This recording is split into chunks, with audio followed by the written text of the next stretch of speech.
All right, welcome to the Hellion Rocks, straight from the Hellion's lair. You know, we've endured interviews with Justin Manning before where the crows attacked. There was a car crash in one of the interviews. Let's see what kind of hell we can bring today. Justin, what's happening? Nothing much, man. This time I'm laying in my bed. So I don't know how dramatic this one's gonna be. Well, you know, it's good you've earned a rest. You had a busy year, man. Gotta say, new EP came out. I keep going back to it. I did my top 10 for 2014, and guess what? You guys made number 1 on the list. Well, thank you so much for that, man. That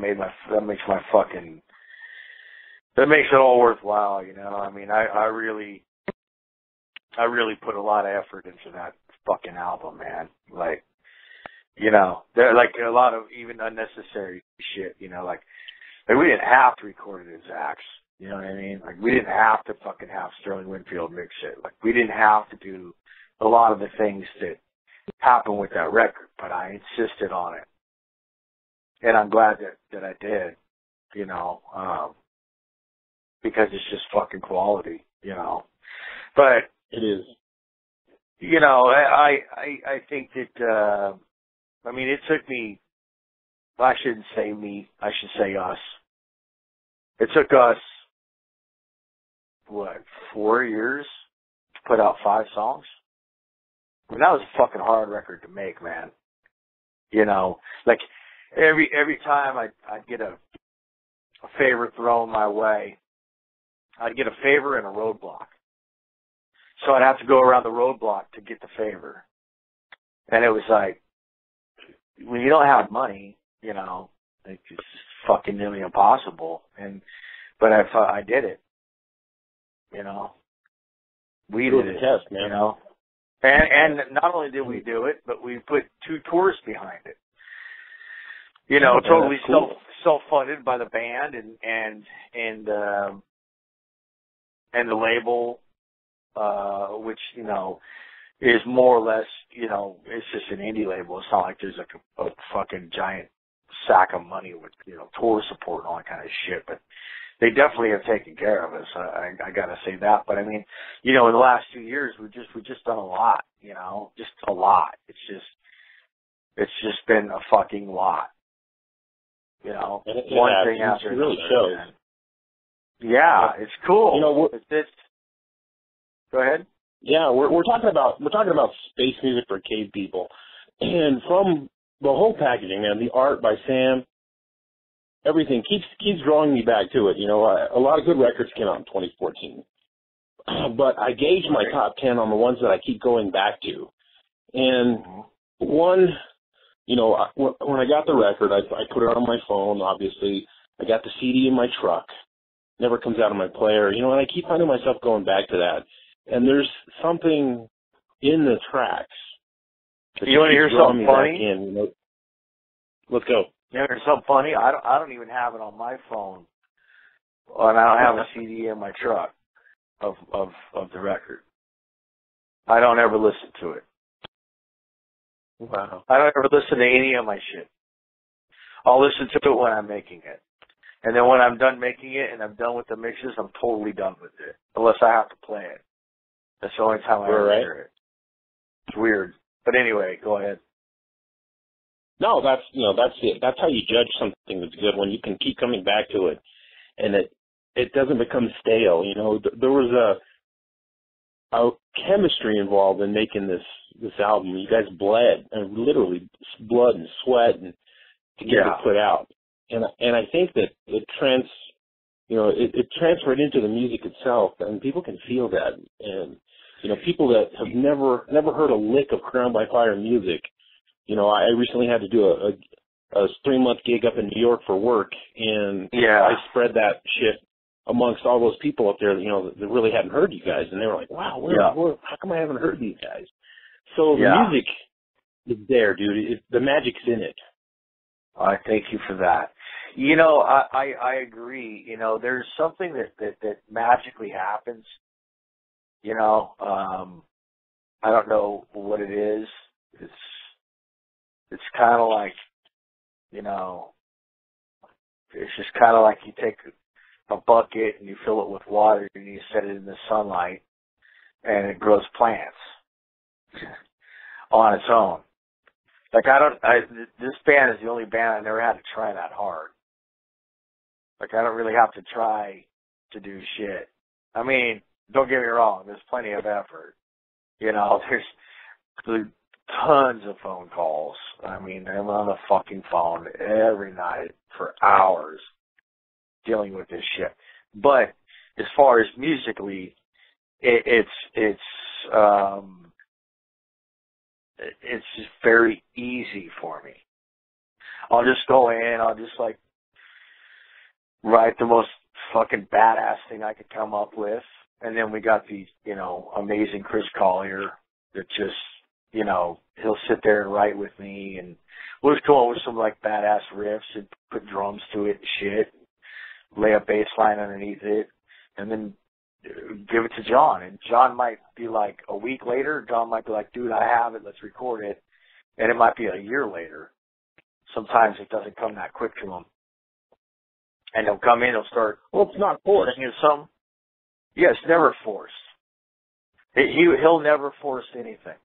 Something in Her Blood, that used to be called Pitchfork in the Road, and it was fucking gay. Like, we didn't like it. It was just shitty. It like was not a good fucking song. But we liked the little guitar thing, and we liked like the couple of riffs or whatever. And the label wanted another song on the record, and I was like, well, we have this one other thing. Like, we could try to like polish a turd if you want. She's like, just make it happen. It's like, all right. We went in there, and John just came in, and he was on fire that night. And he said, it's not called Pitchfork in the Road, it's called Something in Her Blood, and this is how it's going to go. And all of a sudden, this like fucking smoke was coming off the microphone. And I was just like, oh my fucking God. Like, and that's just the magic. There's just a magic that happens with this band. It's been like that since fucking day one. And that's why I'm still in the band, you know? Like, absolutely. Like I said, like, we kind of have a pact, you know, John and I. It's just like, if you get sick of me, just go away for a little while. But the band never breaks up, you know? The band lives forever, you know? See, that's not necessity anymore. Yeah, so this, I mean, look at Pantera, you know, or look at like fucking, like Van Halen, or like, you know, all the greats. They should have just said, we're just taking like an indefinite break. You know, and then when they're ready, they just come back and fucking do another record, man. But I mean, we're not even close to that. But it's just like the whole thing is like, you know, that's what I want. I want like the legacy band, you know. Absolutely. I want to. You know, that's one of the things that I really dig about you. You know, you tell it like it is, man. There's no apologies from Justin Neil Manning, man. You know, whatever it is, and you tell people like that, you know, and you don't, you know, you're not gonna sugarcoat or lacquer anything. You know, that's one of the things that I really respect about you and what you put out is the fact that it's real, it's from the heart, and if you like it, it is. I mean, fuck, you go on your way. Exactly. I mean, one of the things that I always liked about musicians, and one of the reasons like why I'm still on Facebook instead of on like Twitter, where I'm, you know, unapproachable and, you know, like it can be annoying sometimes when, you know, everybody tags you and shit, fucking writes your inbox and shit like that on Facebook. But I like being able to, like, I like being hands on with everybody. And I like showing people that, like, their favorite, like, musicians are real. Like, my favorite thing when I was a kid was, like, you know, I was a huge Guns N' Roses fan. And even still to this day, like, I'll still, like, I'll creep out over, like, any personal fact about Slash. Whether it's a snake collection or his guitars or his, you know, wife and kids and his house and the shit in his house and like things like that. So, like, I like to let people in on that kind of stuff. And I think that people are so private, and I understand why they're private. Don't get me wrong. Sometimes I fuck myself by doing this, but I just always like to sort of like throw out my ideas and give people my opinions and show people my actual life, you know. Like my kids, you know, are a big part of my life. So why would I hide them? You know, they're awesome. Absolutely, man. They're cooler than the guitars, man. So, you know, it's just like, to me, you know, they're part of it. So, you know, I guess I'm just kind of like just throwing my whole life out there instead of just the guitar shit, you know, because I think it's interesting, you know.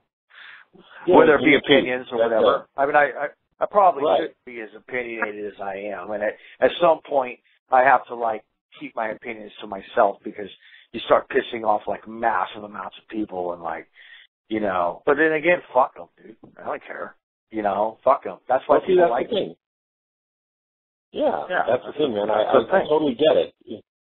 I totally get it. And I think, you know, I look at your post, I'm like, it cracks me up, man, that, you know, you're right, and you're not afraid to say it, you know. And to me, that's, you know, you're being real, dude. That's what's been lost in society now. Everybody's living behind, you know, fake profiles and facades and hiding behind everything. Not you, dude. You're right out here, like it or don't, man. No, right, exactly. I mean, you know, like I said, man, I like to walk right out to the crowd, you know, and fucking shake everybody's hand, you know. And if somebody, you know, blows me away one day, well, then oh well, you know what I mean?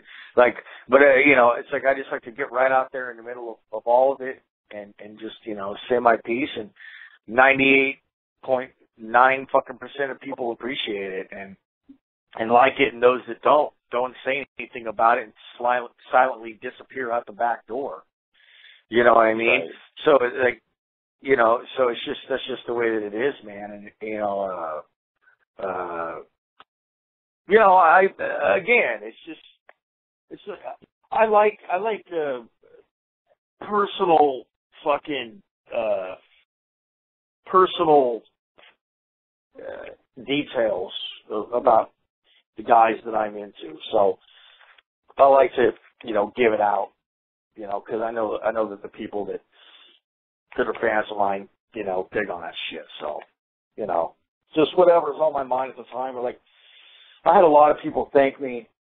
Cover your eyes, darling. I had a lot of people thank me recently for taking them on tour.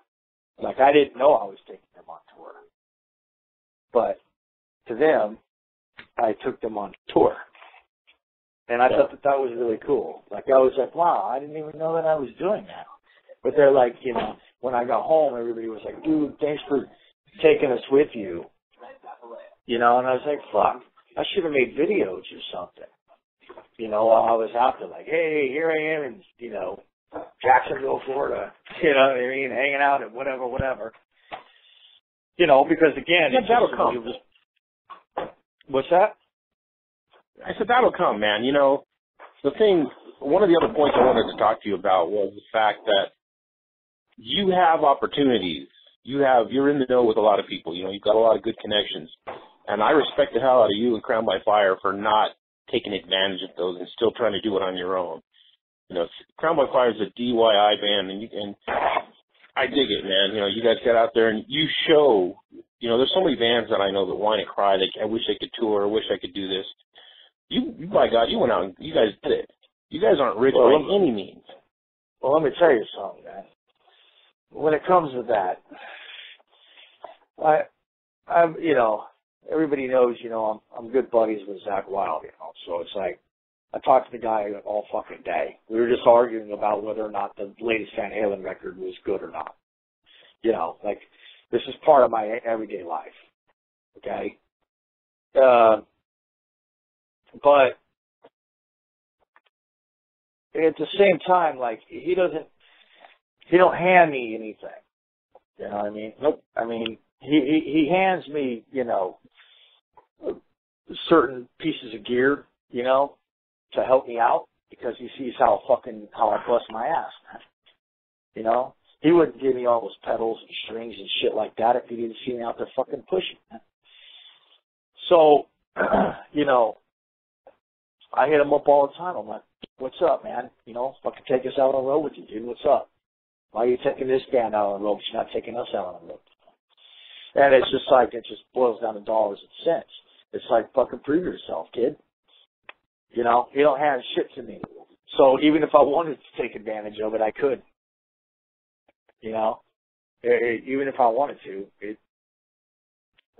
it's not in the cards. But the thing is that just by being involved with those people, you know, I'm surrounded by other people. Fuck, man. Last Saturday I was hanging with fucking Blasco and Andy from Black Veil Brides and Zach and Billy Gibbons and Corey Taylor. You know? Now, do they give a fuck about me or know what band I'm in? No. But I'm still there. You know what I mean? So right. you sort of acquire things by default, I guess. You know, the Fonzie tour was kind of by default. You know, so yeah, I mean, it's certainly no taking advantage of it. And like I said, even if I wanted to, you know, it's not up for grabs. So, you know, it's one of those things that you know, he allows so much, and that's, you know, I mean, fuck it, you know, it's like it would be gay if I did anyway, because people are already going to say, well, if we got huge, right, let's just say CBF was like the biggest band in the fucking world, which will never happen because of the kind of music we play, but like you know, people are automatically going to say, oh, they just got there because she's buddies with Zach Wild, whatever. Anyway, so, you know, the less he does, it's kind of like the better. You know, the less involved he is. So, well, see that, you know, I know the music speaks for itself, Zach, man.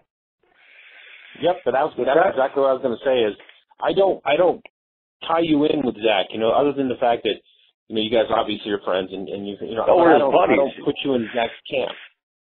You know what I mean? Well, he's buddies with a lot of musicians.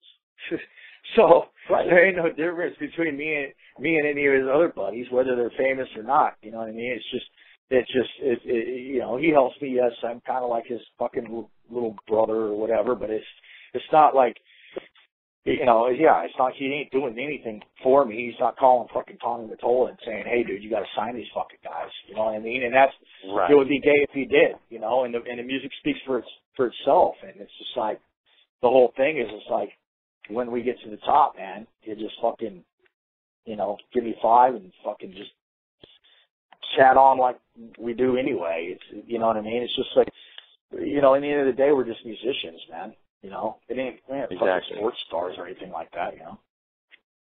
And let's talk about the music for a little bit, man. You know, in this day and age, I've talked to, you know, a couple good friends of mine that are in the industry as well, and they're sick and tired of everything being led to fake this and process this, and they're getting back to writing music for the fact that they've come to the conclusion that they're never going to make $1 million off their music, so they're going back to, instead of trying to write that hit song, they're writing music that's in their soul and in their hearts.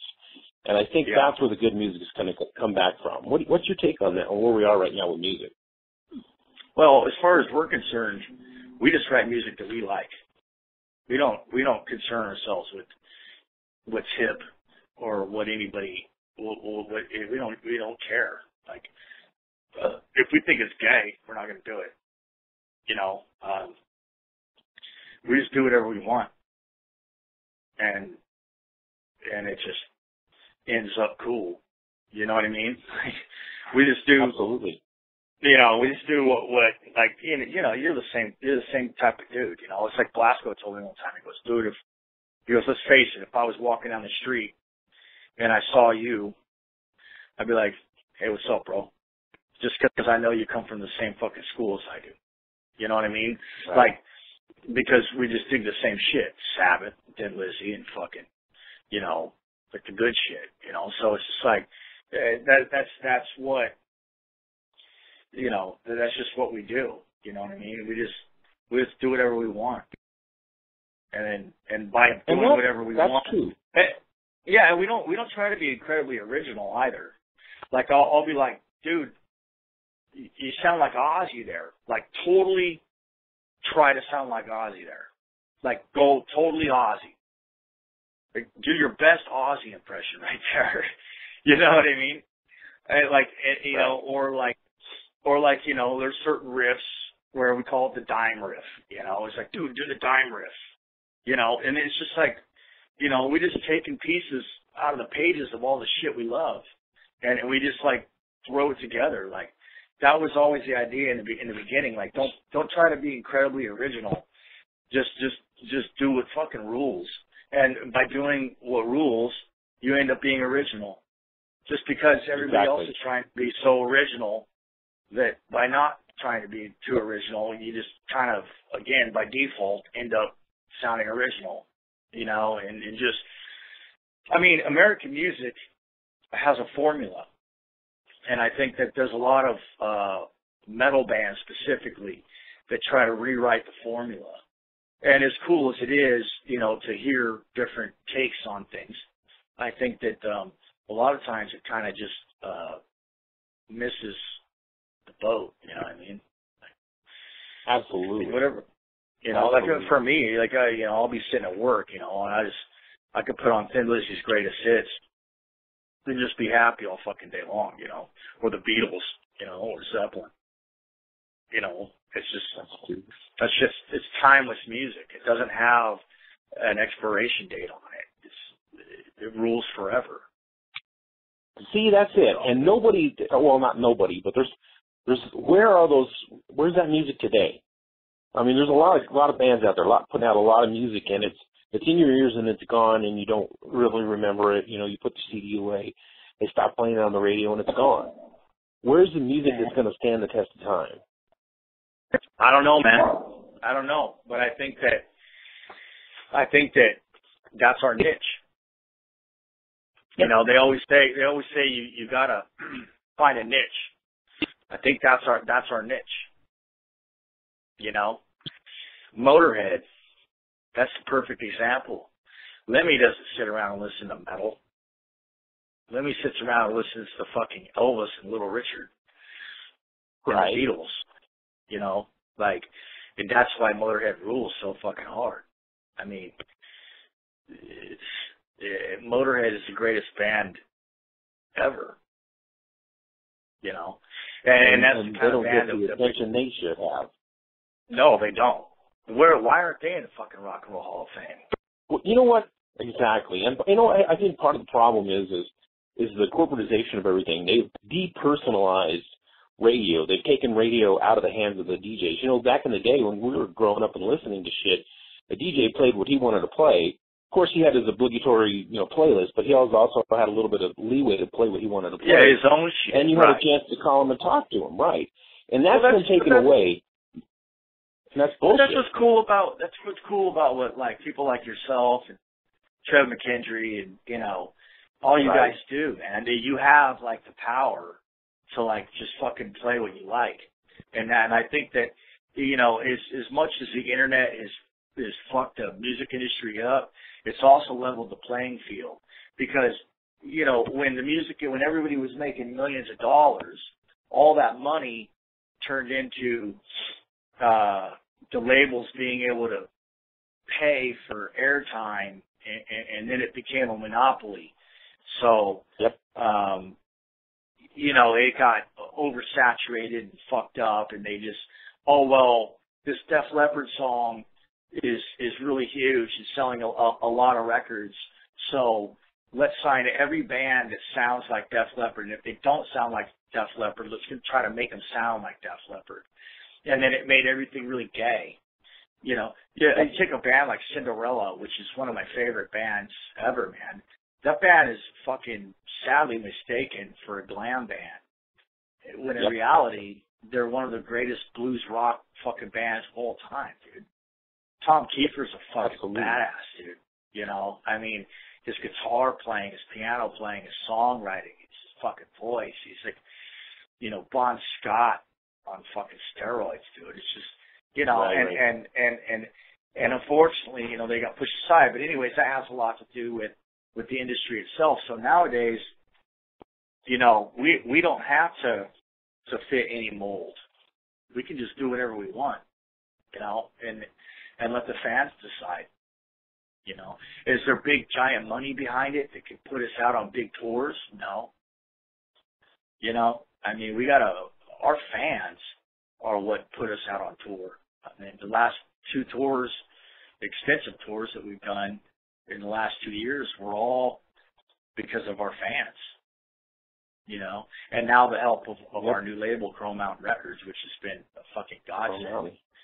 You know, Stephanie Shaw and Aaron Shaw, just like, without them, we wouldn't have done Right for Time, which was huge for us. We wouldn't have just done this tour on a fucking tour bus with Chris Jericho and fucking the guys in Stuck Mojo. You know, me and Ralph, the drummer, were huge Stuck Mojo freaks when we were kids, man.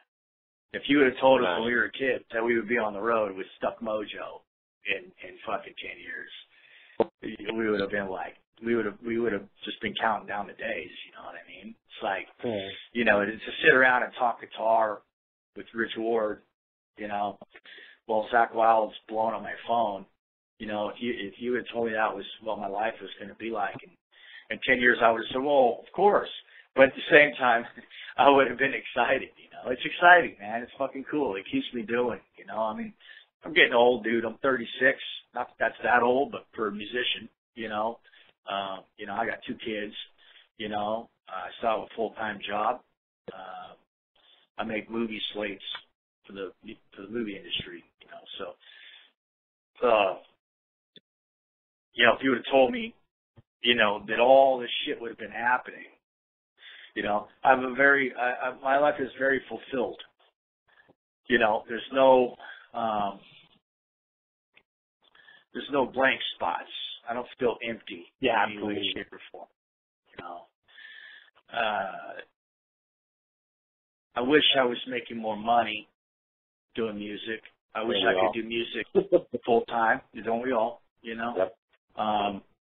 I mean, but you know, I know some of the guys that are, and all they tell me is like, dude, I ain't making shit.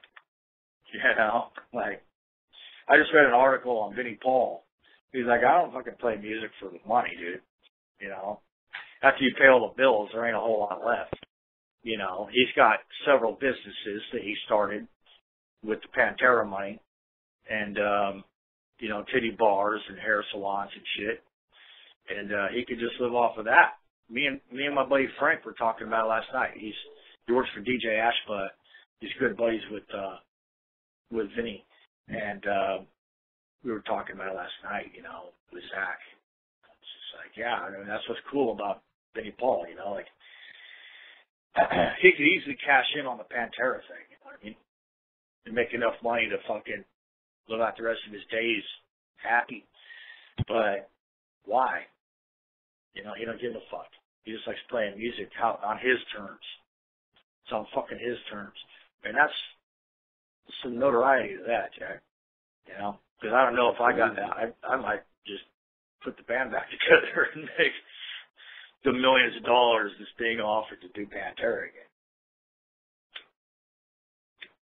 But he's which I'd like to see happen. You know, like you said, yeah, that would be a cool thing. But he's moved on and living what he wants to do, which is, you know, great for him. Kudos for him. Dude, he saw his brother murdered in front of him, man. You know, like, yeah, it's different for him than it's different for him than it is for anybody else, man. You know, yep. It's hard to get in that headspace. Dude, you couldn't even imagine. I can't even imagine. Nope. Nobody can imagine. Nah, it's just. I mean, the effect of that Dime's death took on the music community as a whole. I mean, it broke my fucking heart, you know. And I only meant to do it once, you know. So for somebody like him to do what he's doing, you know, to even be playing music it's just amazing, man. Yeah, it's you know, for him to, you know, he had every right to just close up and move away from the world, but yet, absolutely, you know, he could have just clammed up. Right. He dealt with it. He's fucking ballsy. I was just hung out with him at the clubhouse in Dallas. Actually, there's a good story for you. First day of the tour, we just got on the bus, got our luggage on the bus, played the first show at Trees in Deep Ellum in Dallas, and Vinnie Paul was there. We were there with Sterling Winfield and his wife Leah, and we were all hanging out and shit. I go to walk on the bus. We had the next day was a day off. And all of a sudden, Chris Jericho pulls up in a rental car because he had the day off. He's like, "Hey," and I go, "Yo, what's up, dude?" I didn't even know the guy yet, you know. He's like, "You coming with us?" I go, "Where are you going?" He goes, "We're going with Vinnie Paul to the clubhouse." I go, "Fucking A, I'm coming with you." I go, "We gonna get back to the bus on time?" He goes, "Fuck yeah." I say, "All right." Jumped in. I turn around and I look behind me, and John's just standing there in the parking lot by himself in the front of the bus. I go, "Yo, John, you coming with us?" He goes, "Where are we going?" I go, "To the fucking clubhouse." He goes, "Yep." He jumped in, and boom, we were gone, man. And, you know, next thing you know, we're driving through fucking Dallas, Texas with Chris Jericho. And Jeff, the bass player for Fozzy, he also plays at Duff McKagan's Loaded. And we went to the clubhouse, and we were partying with Vinnie Paul, man. And, you know, we were at his private table with bottles of vodka and fucking whiskey and all you could drink. Full-blown Pantera, fucking everything you ever thought it was, man. You know, boom, just like that, you know. So, you know, it still happens, man. You know, rock and roll's still out there, dude. It's there. It's back in the underground where it belongs, man. You know, Right. It's just, you know, if we could just monetarily have it make sense for us to be out on the road all the time. I get asked constantly, "When are you coming to Chicago? When are you coming to the East Coast? When are you know, we'd love to, you know, but if people saw the bills, you know, they would understand what we know." Absolutely. And that's, you know, that takes a lot of guts to do what you guys did too with the crowdfunding. And speaking of, I ordered some stuff that's going to go out to other people that through my site. They won some of the pictures and stuff. So I did my part, and they did their part. I appreciate out that, to them. man.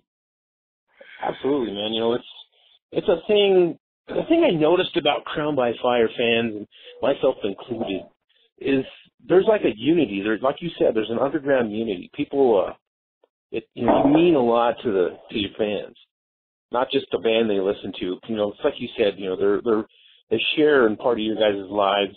They share in the struggle you guys had to make that record.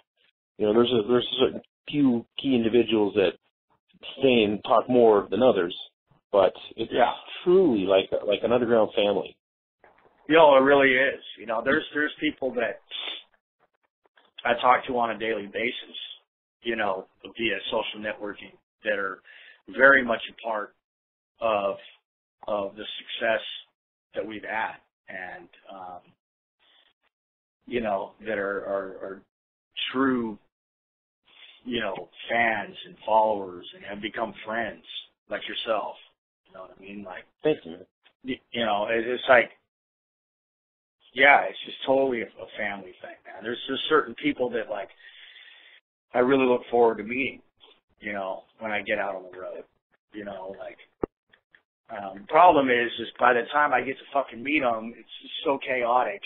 You know, we just got off the plane, and then we got driven from the fucking airport to the fucking somebody's house to take a shower, and then have some dinner, and you can barely eat because you're so excited to be there, and then you have like half a hamburger, you know, and then you run off to the gig, and then you're worried about the fucking equipment working right, and then you're worried about just pulling the gig off right, and so you drink some cocktails to fucking, you know, kill the nervousness of, well, not that I really get nervous, but, you know, just, you know, when you're doing at our level, you know, it's just like anything can fucking go wrong. And then, you know, by the time you get to hang out with them, you shake hands, fucking take a picture with them, and it's over with. Like that. It's just over, you know.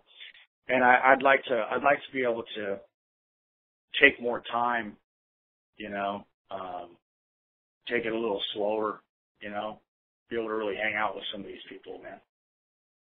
What we need to do then, you know, is find a central location. Texas sounds really good. Put together a Crown by Fire family gathering. Yeah, no shit. Well, you know, the thing is for other people too, though. You know, it's expensive. It's expensive to travel. You know, it's expensive to hang out in a club all night. You know, I mean, yeah, true. You got to have, you know, plane flights, food, and hotels, and money to drink, and money to eat, and you know, you're looking at fucking $800 a pop, man. You know, and not everybody's got fucking cash like that. So that's what touring does. It enables you to come to them. You know, but the expenses of touring are so fucking high. You know, that Southern Horsepower tour we did, that, you know, you were involved in, you know, we didn't sleep for 2 weeks. Like literally, there was nowhere to sleep. So it's like, you know, you drive and then you load in and you do your best to play the greatest gig you can. And then you fucking load all your shit up and then you start driving and there's nowhere to sleep. That's where, like, you know, bands like Mobile Death Camp, they've got it like pinned down. It's just like 3 of them. So it's like one guy can sleep a good 8 hours and 2 guys drive, you know, and then they switch off, you know.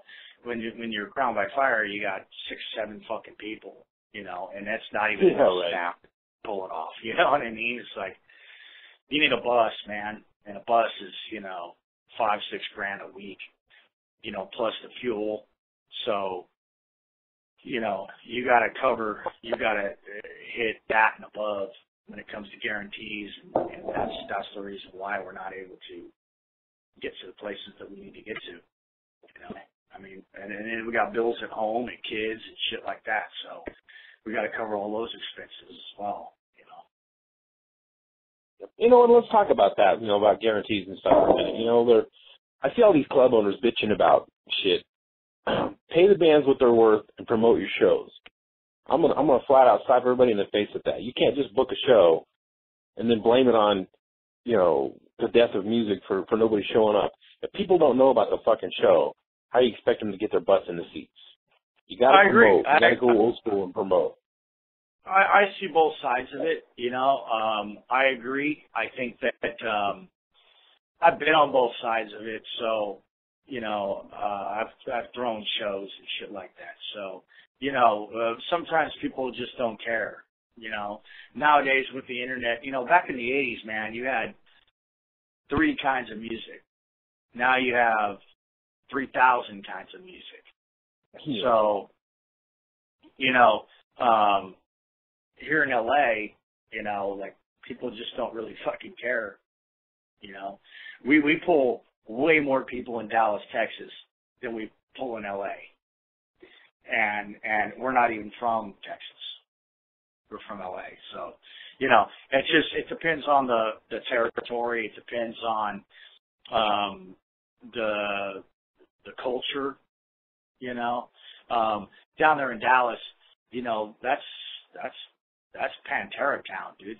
That's Pantera country right there, man. So those people were raised, they saw their local band become the biggest fucking band in the world, you know, with their own eyes. So they believed it, man. And then they saw it taken from them.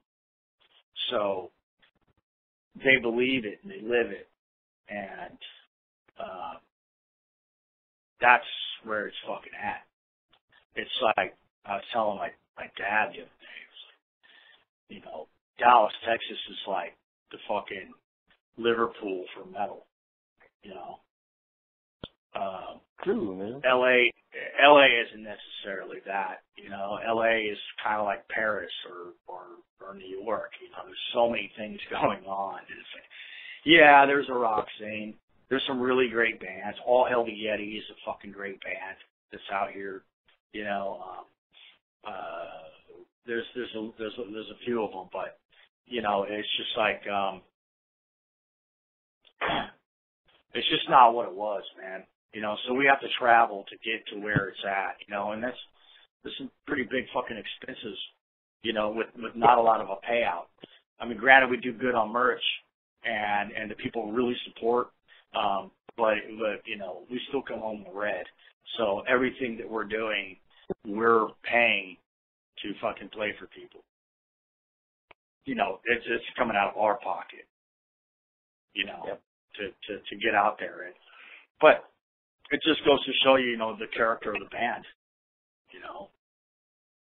That's never doubted that. It, you know, but I just get so tired of hearing people say, "Oh, I didn't know they were coming to town." This band or that, you know. So it's a responsibility meant to get out there and in fact, there was a club owner here that the band was late. Actually, it was late getting to town, or the band was there late getting to the load-in, and the club owner was bitching them out. You know where they were? They were at the local mall handing out flyers. Mm-hmm. And the band showed up and they packed the place.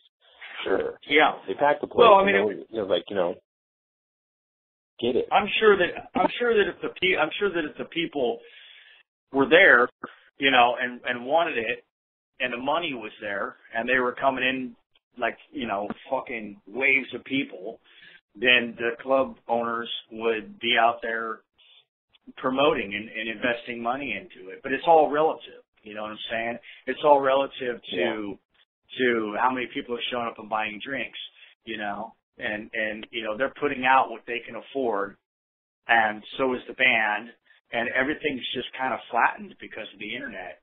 At the same time, the only reason we even know each other is because of the internet. If we didn't have the internet right now, we would just be playing Hollywood still looking for a giant record deal like I was when I was a kid.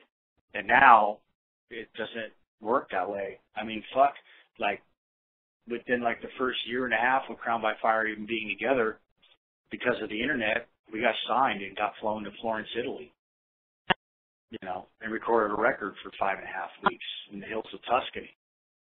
So, you know, there's something to be said for it, you know, and I certainly can't complain, you know. It's just, you know, you wish in one hand and shit in the other, man.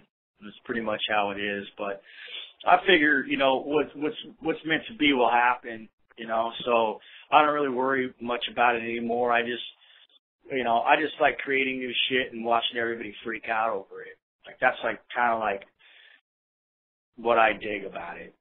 You know what I mean? Because if I was into it for the money, man, I wouldn't fucking be here anymore. You know? Right, long gone. You know, I've been long. Talking about, you went to Italy to record the first record, stayed home to record Space Music for Cave People. What do you feel like you learned between the two records? Well, even though I wouldn't trade out the experience in Italy for anything, I learned that as a band or a business, you don't have to go halfway across the world to record a record. For the amount of money that it costs us to go over there and do that, we could have recorded 2 fucking records. So when you have a record deal, what a lot of people don't understand is they just think that when you get a record deal that somebody just backs a fucking Brinks truck up to your front door. And that's not the way that it works. If somebody says, we're going to put an expenditure of $30,000 into your band, which isn't even that much. It's not really enough to break a band, but they think that, you know, most people think that, you know, they hand you that money, and that's not the way that it works.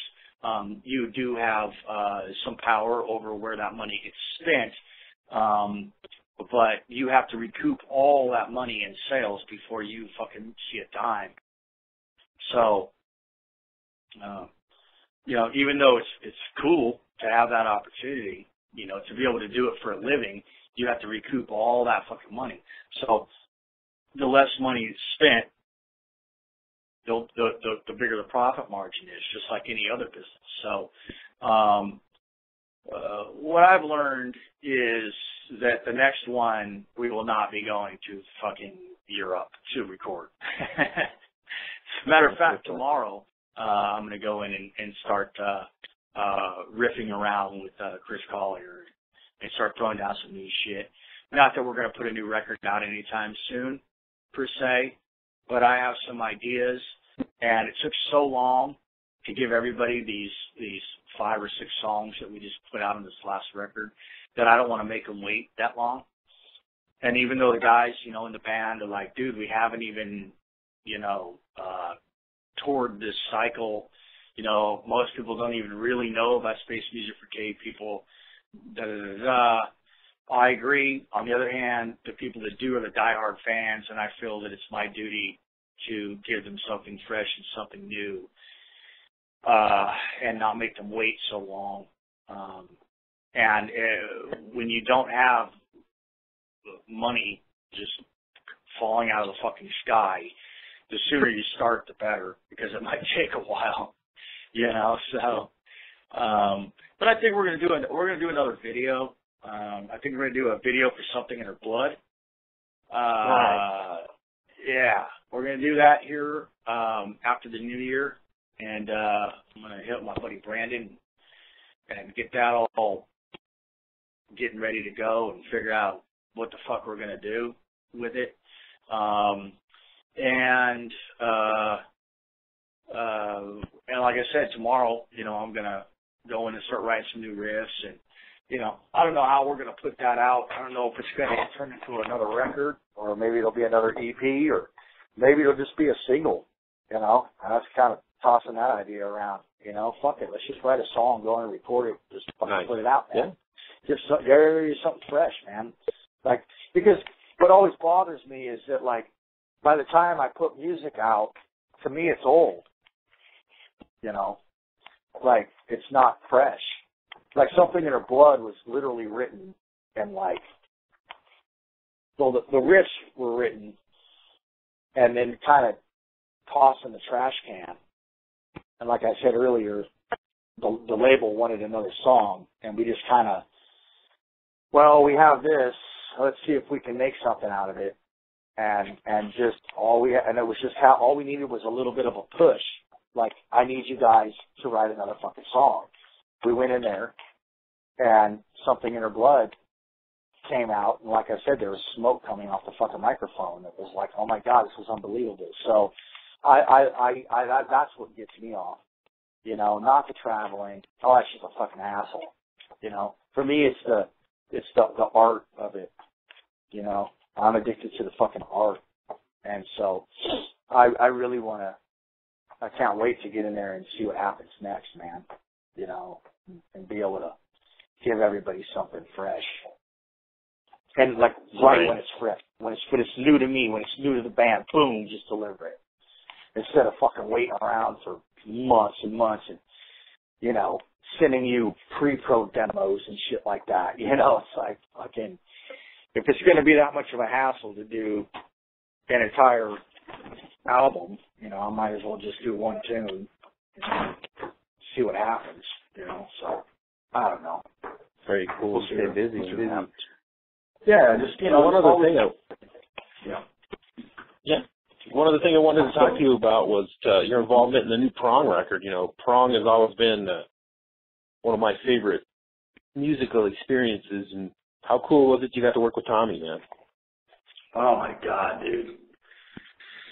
I can't even begin to explain how fucking cool that was, you know. I mean, some people might not know, but, you know, I occasionally am his guitar tech. And so I work for him when he does the dancing stuff. And he's, you know, I've been a fan of his since I was a kid, man. I remember watching Prong on Beavis and Butthead.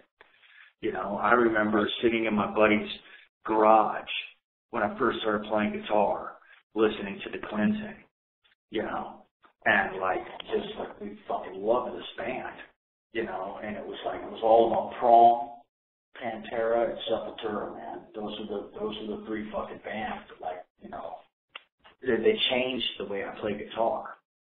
And so when I first met Tommy, you know, I straight out told him that. And I was like, dude, like, you fucking changed shit for me, you know. And we've been buddies ever since. Hold on one second.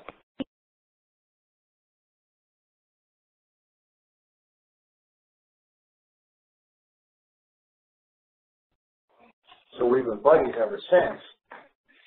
And I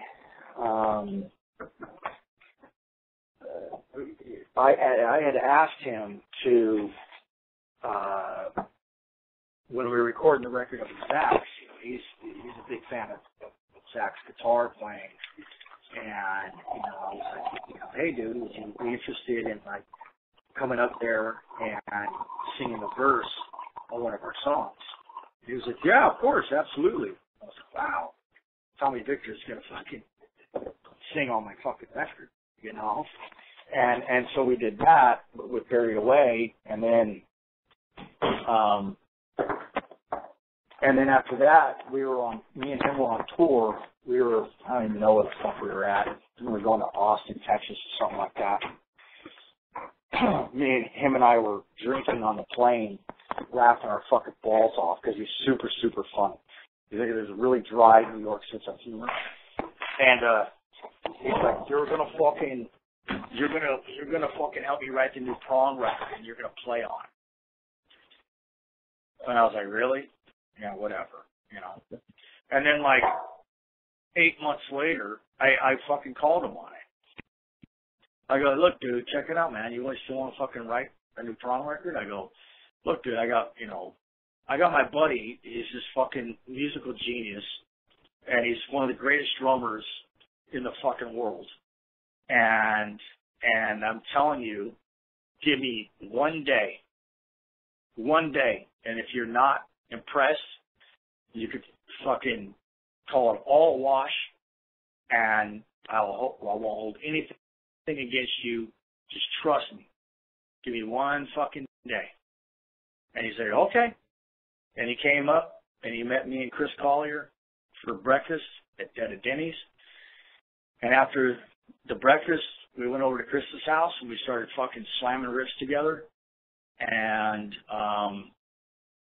started programming drums. Chris started programming drums and shit. And it was just fucking locked up, man, like I knew it would, you know. And we ended up writing the whole fucking record. And to be involved in something like that is just so beyond fucking humbling, man. You know, I get like BMI information and shit regarding this album, and like to have my name, you know, Justin Manning, Thomas Victor, you know, it's just like so fucking beyond cool. I mean, when he was up there at Zach's, I mean, it was like February or something like that, and Zach like lives on top of a mountain, of course, and like he owns his own mountain. So like we're up there on top of the mountain, and like me and Zach and John and Tommy Victor are all standing out on the driveway, and there's like fucking fog rolling across the driveway, like somebody had a fog machine on, and it's moving past us at like 15 miles an hour. And I'm standing there with Tommy Victor and Zach Wild. I'm just like thinking to myself, like, what the fuck has my life become? This is fucking crazy. You know, it's just weird, dude. But yeah, okay. You know, I got to meet Tommy 2 years ago at NAMM, and like you said, I shook his hand, and he's a a great individual, very welcoming. You know, I thanked him for the music, and then it's funny how things come around full circle. You know, and then that new record you did with him, it's great stuff, man. I dig it. Hey, you know what? And Chris, there's a dude, the cool riff, dude, man. Oh, Chris Collier, you should fucking interview him, dude. I mean, dude, that guy has got. He's blossoming. Like, me and him grew up together, man. You know what I'm saying? And like, he's always had his own thing going on, and I've kind of assisted him in getting certain records and things. But he would be doing fine without me, trust me. But as a team, him and I really get some shit done. And that Prong record is a perfect example. I mean, the riffing and the drumming on that fucking album are it's just a fucking catacomb of fucking riffs. You know, it's just, I mean, the Tommy really was the main generator. I thought I was fast with that shit. I mean, sit there and watch Tommy. The guy's a fucking riff factory. He just fucking pumping them out. No, then we're gonna go like this. No, then we're gonna go like this. You know, and just fucking, just machine gun, like fucking accuracy. And it was just like, it was humbling to watch. It was like, fucking, whoa, dude. Well, it is Tommy Victor. You know, wow. Wow, man. Most of the time I just sat back and watched them two fuckers just go at it. Like, it was just neat to fucking be there. You know what I mean? Like, you know, but yeah, I mean, it's just super cool. You know, super fucking cool. And, you know, and then Chris just did, with Tommy, they just did the new, covers album. I forgot what it's called, but there's a new Prong record coming out that's all covers. All like Killing Joke and all the shit that Tommy's into, you know. Yeah. And Chris just produced that. Yeah, Chris just did the KXM record with Doug Pinnick and George Lynch and Ray Luzier. Yep. You know, he just did Fieldy's record, Korn, and he's got some other shit going on with those guys that I'm probably not allowed to talk about. You know, it's just, I mean, you should interview him, dude. I mean, you know, the fucking list is endless. Like, him slipping me in tomorrow, like, he literally had to, like, slip me in because he's so fucking busy. You know, it's just so awesome to see, you know, one of my guys, you know, one of the other guys that I grew up with, you know, for us to both be fucking doing it, man. Still and being successful at it. You know, is all the money in the world couldn't fucking replace that, man. You know, I'm super proud of that guy. So, yeah. Well, we've been talking for the past hour with Justin Manning from Crown by Fire. We are now being read, listened to, seen in 170 countries around the world. Wow. Hellion Rocks has moved up. You know, rock and roll is not dead. It's just gone back to the outlaw underground way we started. Justin, the floor is yours to tell the world what you want to tell them, and then we're going to sign off. Well, support your local music scene. Go out to shows, man. When these bands are out on the road, buy a fucking T-shirt. I mean, it's just so appreciated. You guys you don't even understand how much it means, you know, and how much it takes for us to pull this shit off. It's endless amounts of work.